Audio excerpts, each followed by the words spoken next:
दौलत की फाइल 5। अमीर लोग अवसरों पर ध्यान केंद्रित करते हैं, गरीब लोग बाधाओं पर ध्यान केंद्रित करते हैं।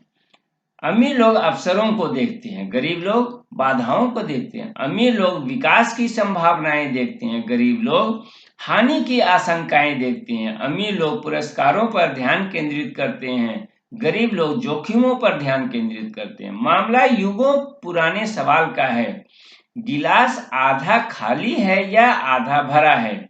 लेकिन यहाँ हम सकारात्मक चिंतन की बात नहीं कर रहे हैं, हम तो दुनिया को देखने के आपके आदतन दृष्टिकोण की बात कर रहे हैं।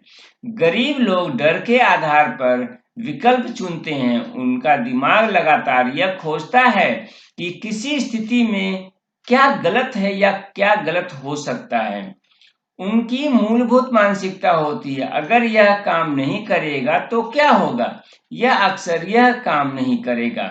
मध्य वर्गीय लोग थोड़े ज्यादा आशावादी होते हैं, उनकी मानसिकता होती है, मुझे उम्मीद है कि यह काम करेगा। जैसा हम पहले भी कह चुके हैं, अमीर लोग अपने जीवन में मिलने वाले परिणामों की जिम्मेदारी लेते हैं और इस मानसिकता से काम करते हैं, यह काम करेगा क्योंकि मैं इससे काम करवाऊंगा।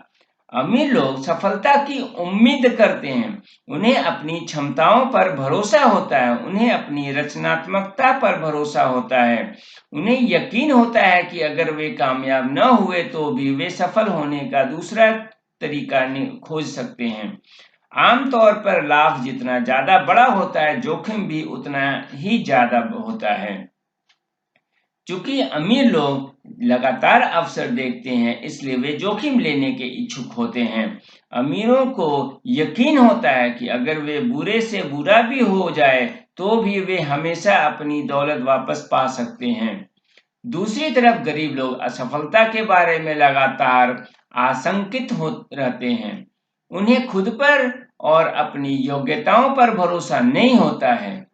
गरीब लोग यह मानते हैं कि अगर स्थिति गड़बड़ हो गई तो वे तबाह हो जाएंगे। चूंकि वे लगातार बाधाओं को देखते हैं, इसलिए वे आमतौर पर जोखिम लेने के अनिच्छुक होते हैं। जोखिम नहीं तो लाभ नहीं। रिकॉर्ड के लिए हम यह कहना चाहते हैं कि जोखिम लेने के इच्छुक होने का मतलब यह नहीं है कि आप पैसे गंवाने के इच्छुक रहें। अमीर लोग सोच समझकर जोखिम लेते हैं, इसका मतलब है कि वे शोध करते हैं, आकलन करने में मेहनत करते हैं और फिर ठोस जानकारी तथा तथ्यों के आधार पर निर्णय लेते हैं। क्या अमीर लोग सोच विचार में बहुत समय लगाते हैं? नहीं, वे कम से कम संभव समय में जानकारी इकट्ठा करते हैं और फिर उस जानकारी के आधार पर यह फैसला करते हैं कि फला काम किया जाए या नहीं। हालांकि गरीब लोग दावा करते हैं कि वे अवसर के लिए तैयारी कर रहे हैं, लेकिन आमतौर पर यह टाल मटोल करने का बहाना होता है। वे बुरी तरह घबराए होते हैं, वे हफ्तों, महीनों और यहाँ तक कि वर्षों तक हूं हां करते रहते हैं और आमतौर पर तब तक अवसर हाथ से निकल जाता है। अक्सर वे अपनी स्थिति को तर्क संगत बनाने के लिए कहते हैं, मैं तो तैयारी कर रहा था, निश्चित रूप से ऐसा ही था। लेकिन जब वे तैयारी कर रहे थे तब तक अमीर आदमी अंदर गया, बाहर निकला और इस दौरान उसने ढेर सारी दौलत कमा ली। मैं जानता हूं कि मैं आगे जो कहने वाला हूं वो आपको थोड़ा अजीब लग सकता है, क्योंकि मैं स्वयं की जिम्मेदारी पर बहुत जोर देता हूं। बहरहाल मेरा मानना है कि अमीर बनने या किसी भी चीज में सफल होने में किस्मत का भी हाथ होता है। हो सकता है कि फुटबॉल मैच में विरोधी टीम का खिलाड़ी आपकी 1 गज की रेखा पर अपना नियंत्रण खो दे, जबकि खेल खत्म होने में सिर्फ 1 मिनट का समय बाकी हो और इस वजह से आपकी टीम मैच जीत जाए। गोल्फ में कोई गड़बड़ शॉट बाहरी सीमा पर लगे पेड़ से टकरा कर वापस घास पर लौट आए और होल से सिर्फ 3 इंच दूर रुक जाए। बिजनेस में आपने कितनी बार उस व्यक्ति के बारे में सुना है जिसने बाहरी इलाके का कोई प्लॉट खरीदा और 10 साल बाद किसी बड़े कॉरपोरेशन ने वहां पर शॉपिंग सेंटर या ऑफिस बिल्डिंग बनाने का फैसला किया? परिणाम यह हुआ है कि वह निवेशक एकाएक अमीर बन गया। तो अब बताएं कि यह उसका बुद्धिमत्तापूर्ण व्यावसायिक निर्णय था या खुशकिस्मती थी। मेरा अंदाजा है कि कुछ हद तक दोनों का ही हाथ था। बहरहाल मुद्दे की बात यह है कि किस्मत या कोई भी अच्छी चीज आपकी राह में तब तक नहीं आएगी जब तक कि आप किसी तरह का कोई काम शुरू ही ना करें। वित्तीय सफलता पाने के लिए आपको कुछ करना होगा, कुछ खरीदना होगा या कुछ शुरू करना होगा। और जब आप ऐसा करते हैं तो क्या यह किस्मत है या ब्रह्मांड है या उच्चतर शक्ति है जो चमत्कारिक तरीके से आपकी मदद करती है क्योंकि आपने वह काम करने का साहस और समर्पण दिखाया।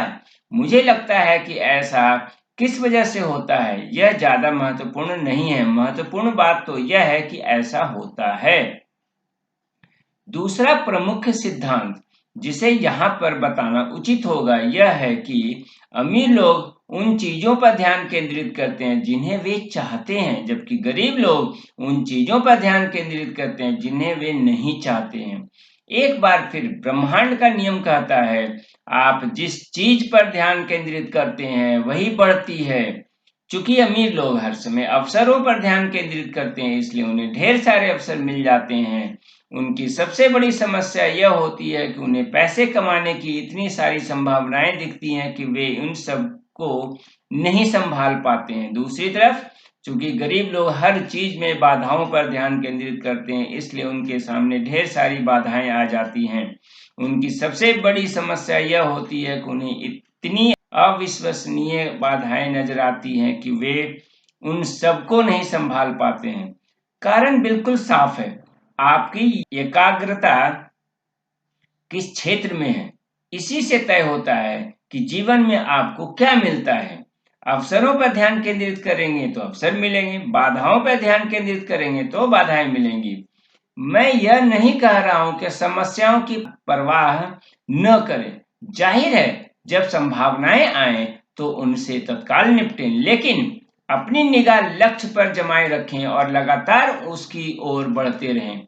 अपना समय और ऊर्जा अपनी मनचाही चीज को साकार करने में लगाएं। जब बाधाएं आए तो उनका सामना करें और फिर तत्काल अपनी निगाह लक्ष्य पर जमा लें। जिंदगी में आपका लक्ष्य समस्याएं सुलझाना नहीं है, आपको अपना सारा समय आग बुझाने में नहीं बिताना है। जो लोग ऐसा करते हैं वे पीछे रह जाते हैं। आप अपना समय और ऊर्जा विचार तथा कर्म में लगाएं और अपने लक्ष्य की ओर लगातार बढ़ते रहें। क्या आप बहुत साधारण लेकिन उतनी ही दुर्लभ सलाह चाहते हैं? तो सलाह यह है, अगर आप अमीर बनना चाहते हैं तो पैसे बनाने, रोक कर रखने और निवेश करने पर ध्यान केंद्रित करें। अगर आप गरीब बनना चाहते हैं तो पैसे खर्च करने पर ध्यान केंद्रित करें। आप चाहे हजारों पुस्तक पढ़ लें या सफलता के मंत्र बताने वाले सैकड़ों कोर्सों में चले जाएं, लेकिन मुद्दे की बात यही है, याद रखें आप जिस चीज पर ध्यान केंद्रित करते हैं वह बढ़ती है। अमीर लोग यह भी समझते हैं कि किसी को भी सारी जानकारी पहले से नहीं मिल सकती। हमारे एक कार्यक्रम एनलाइटमेंट वॉरियर ट्रेनिंग में हम लोगों को प्रशिक्षित करते हैं कि वे हर चीज के बावजूद अपनी आंतरिक शक्ति का इस्तेमाल करके सफलता हासिल कर लें। इस कोर्स में हम एक सिद्धांत सिखाते हैं, तैयार रहो, गोली चलाओ, निशाना साधो। इसका क्या मतलब है? कम से कम समय में जितनी अच्छी तैयारी कर सकते हो कर लें, फिर कर्म करें, फिर रास्ते में सुधार करते जाएं। यह सोचना मूर्खता है कि आप भविष्य में हो सकने वाली हर घटना का पहले से अनुमान लगा सकते हैं। यह मानकर खुद को धोखा न दें कि आप भविष्य में आने वाली हर परिस्थिति से निपटने की तैयारी कर सकते हैं और खुद को उससे सुरक्षित रख सकते हैं। क्या आप जानते हैं कि ब्रह्मांड में सीधी लकीरें नहीं होती हैं? जिंदगी बिल्कुल सीधी लकीरों पर नहीं चलती है। अक्सर आपको सिर्फ अगला मोड़ ही दिखता है और वहां पहुंचने के बाद ही आप उसके आगे का दृश्य देख सकते हैं। विचार यह है कि आपके पास जो भी हो, आप जहां भी हो, खेल में उतर जाएं। मैं इसे गलियारे में प्रवेश करना कहता हूं। मिसाल के तौर पर वर्षों पहले मैं फोर्ट लॉडरडेल फ्लोरिडा में रात्रिकालीन डेजर्ट कैफे खोलने की योजना बना रहा था। मैंने जगह के विकल्पों और बाजार का अध्ययन किया। इसके साथ ही मैंने पता लगाया कि मुझे किन सामानों की जरूरत है। मैंने केक, पाई, आइसक्रीम और कॉफी के उपलब्ध प्रकारों पर भी शोध किया। नतीजा क्या निकला? पहली बड़ी समस्या, मैं मोटा हो गया। शोध के चक्कर में मैं खाने पीने से मुझे कोई मदद नहीं मिली थी। तो मैंने खुद से पूछा, हार्व, इस बिजनेस का अध्ययन करने का सबसे अच्छा तरीका क्या है? फिर मैंने हार्व नाम के इस आदमी की बात सुनी, जो जाहिर है मुझसे ज्यादा स्मार्ट था। अगर आप सचमुच किसी व्यवसाय की बारीकियां सीखना चाहते हैं तो उसमें उतर जाएं। आपको पहले दिन से ही उसका मालिक बनने की जरूरत नहीं है। उस बिजनेस में नौकरी कर लो और गलियारे में पहुंच जाओ। आप किसी रेस्टोरेंट में झाड़ू लगाकर या बर्तन मांजकर उसके बारे में जितना जानेंगे उतना बाहर रहकर 10 साल के शोध में भी नहीं जान पाएंगे। मैंने आपको बताया था ना कि वह मुझसे बहुत स्मार्ट था और मैंने वही किया। मैंने मदर बटलर स्पाई शॉप में नौकरी कर ली। काश मैं आपको बता सकता कि उन्होंने तत्काल मेरे बेहतरीन गुणों को पहचान लिया और पहले दिन ही मुझे सीईओ बना दिया। लेकिन न जाने क्यों वे मेरे प्रशासनिक नेतृत्व गुणों को नहीं देख पाए या उन्होंने उनकी परवाह ही नहीं की, और इसलिए मैंने बस बॉय के रूप में काम शुरू किया। हाँ, फर्श पर झाड़ू लगाना और जूठे बर्तन हटाना। इरादे की शक्ति भी कितने मजेदार ढंग से काम करती है ना? आपको लग रहा होगा कि यह काम करने के लिए मुझे अपने आत्मसम्मान को भूलना पड़ा होगा, लेकिन सच्चाई तो यही है कि मैंने इसे इस तरह से देखा ही नहीं। मैं तो डेजर्ट बिजनेस सीखने के मिशन पर था। मैं किसी दूसरे के टिकट पर मील सीखने के इस अवसर के लिए कृतज्ञ था, और इस बात पर भी कि मुझे जेब खर्च के लिए थोड़ी चिल्लर भी मिल रही थी। बस बॉय के अपने काम के दौरान मैंने मैनेजर से बातचीत करने में ज्यादा से ज्यादा समय लगाया और आमदनी तथा लाभ के बारे में जानकारी ली। मैंने बॉक्स की जांच करके सप्लायर्स के नाम पता किए। यही नहीं, मैंने 4 बजे उठकर बेकर की मदद की ताकि बर्तनों, मूल सामग्री और उत्पन्न हो सकने वाली समस्याओं के बारे में जाना जा सके। पूरा सप्ताह गुजर गया। मुझे लगता है कि मेरा काम काफी अच्छा हो रहा होगा क्योंकि मैनेजर ने मुझे बैठाकर पाई खिलाई, उफ, और मुझे कैशियर बनाने का प्रस्ताव रखा। मैंने इस बारे में काफी लंबे समय तक, यानी लगभग 1 सेकंड तक सोचा और फिर जवाब दिया, नहीं धन्यवाद। पहली बात तो यह थी कि कैश रजिस्टर के पीछे फंसा रहकर मैं ज्यादा नहीं सीख सकता था। दूसरी बात, मैं जो सीखने आया था वह मैं पहले ही सीख चुका था। मिशन पूरा हो चुका था। तो गलियारे में रहने से मेरा यही मतलब है। इसका मतलब उस क्षेत्र में दाखिल होना है जहां आप भविष्य में रहना चाहते हैं। आप किसी भी ओहदे से यह काम शुरू कर सकते हैं। यह किसी बिजनेस के बारे में सीखने का सबसे अच्छा तरीका है क्योंकि तब आप उसे अंदर से देखते हैं। दूसरी बात, आपको जिन संपर्कों की जरूरत है अंदर रहकर आप उन्हें आसानी से बना सकते हैं जो आप बाहर रहकर कभी नहीं रह कर सकते थे। तीसरी बात, जब आप गलियारे में पहुंच जाते हैं तो आपके लिए अवसर के कई अन्य द्वार खुल सकते हैं। यानी एक बार जब आप देख लेते हैं कि सचमुच क्या हो रहा है तो हो सकता है कि आपको उस बिजनेस का कोई खास क्षेत्र पता लग जाए जिस पर आपने पहले ध्यान नहीं दिया था। चौथी बात, आपको यह पता लग सकता है कि आप असल में उस बिजनेस को पसंद ही नहीं करते हैं, और ईश्वर का शुक्र है कि आपको यह बात ज्यादा गहराई में गए बिना ही पता चल गई। तो मेरे मामले में इनमें से क्या हुआ? जब मैं मदर बटलर से बाहर निकला तो मुझसे पाई की गंध या शक्ल बर्दाश्त ही नहीं हुई। दूसरी बात, मेरे काम छोड़ने के अगले ही दिन बेकर भी काम छोड़कर चला गया। उसने मुझे फोन करके बताया कि उसे एक लोकप्रिय नए व्यायाम उपकरण का पता चला था, जिसका नाम ग्रेविटी गाइडेंस इन्वर्जन बूट था। आपने अमेरिकन जिगोलो फिल्म में रिचर्ड गेर को इन्हें पहनकर उल्टा लटकते देखा होगा।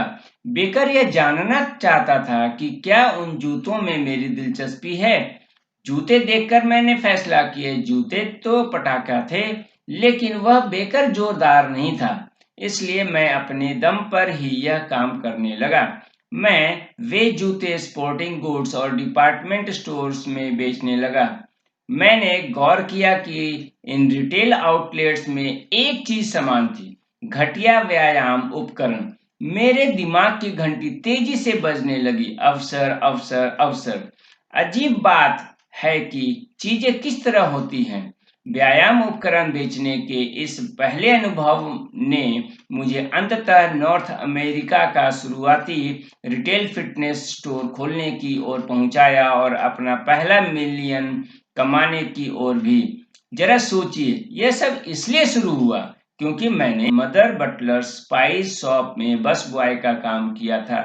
सबक आसान है, गलियारे में पहुंच जाएं।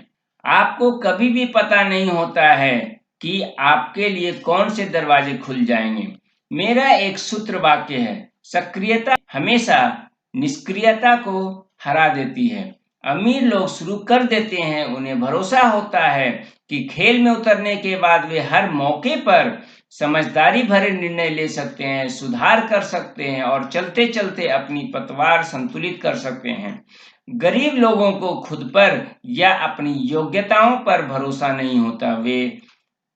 इसलिए वे मानते हैं कि उन्हें हर चीज पहले से ही पता होनी चाहिए, जो लगभग असंभव है। इस दौरान वे कोई सक्रिय तैयारी नहीं करते हैं, जबकि अमीर लोग तैयार रहो, गोली चलाओ, निशाना साधो के सकारात्मक नजरिए के चलते कदम उठा लेते हैं और आमतौर पर जीत भी जाते हैं। गरीब लोग खुद से कहते हैं, मैं यह काम तब तक नहीं करूंगा जब तक मैं हर संभावित समस्या को पहचान न लूं और ठीक ठीक यह न जान लूं कि इसके बारे में क्या करना है। इसी वजह से वे कभी कदम ही नहीं उठा पाते हैं और हर अवसर गंवा देते हैं। अमीर लोग अवसर देखते हैं, लपक कर उसे पकड़ लेते हैं और पहले से ज्यादा अमीर बन जाते हैं, और गरीब लोग वे हमेशा तैयारी ही करते रहते हैं। घोषणाएं दिल पर हाथ रख कर कहें, मैं बाधाओं के बजाय अवसरों पर ध्यान केंद्रित करता हूं। मैं तैयार होता हूं, मैं गोली चलाता हूं, मैं निशाना साधता हूं। अपना सिर छू कर कहें, मेरे पास मिलीनियर मस्तिष्क है।